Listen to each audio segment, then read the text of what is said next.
ছেলেটা খুব সাধারণ, কিন্তু তার চোখে দেখা পৃথিবীটা একটু অন্যরকম। যেখানে অন্যরা শুধু একটা রাস্তা দেখে, সে সেখানে একটা গল্প খুঁজে পায়। যেখানে সবাই একটা জায়গা দেখে চলে যায়, সে তখন ফোন বের করে সেই মুহূর্তটাকে বন্দি করে রাখে। ছোট্ট একটা ফোন আর নিজের স্বপ্ন, এই দুটো নিয়ে তার পথ চলা।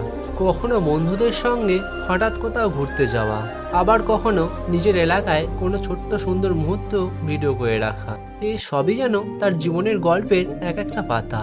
সবাই হয়তো তার ভিডিও দেখে, শুধু কয়েক সেকেন্ডের একটা রিল দেখে, কিন্তু সেই কয়েক সেকেন্ডের পেছনে থাকে অনেকটা সময়, পরিশ্রম আর ভালোবাসা।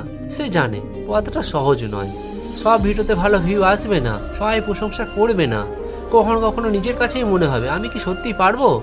তবুও সে থামে না, কারণ সে জানে স্বপ্ন পূরণ হওয়ার আগে অনেকবার নিজের উপর বিশ্বাস রাখতে হয়। আজকে সে শুধু ভিডিও বানাচ্ছে না, সে নিজের জীবনের এবং প্রত্যেকটা মানুষের জীবনের মুহূর্তগুলোকে গল্পে পরিণত করছে। হয়তো একদিন পেছনে ফিরে তাকিয়ে বলবে, তখন কিছুই ছিল না, শুধু ছিল একটা স্বপ্ন, আর সেই স্বপ্নটাকেই আমি আমার ফোনের ক্যামেরায় সত্যি করে তুলেছিলাম। কারণ তার গল্পটা অন্য কেউ এসে লিখবে না, নিজের গল্পটা সে নিজেই লিখছে।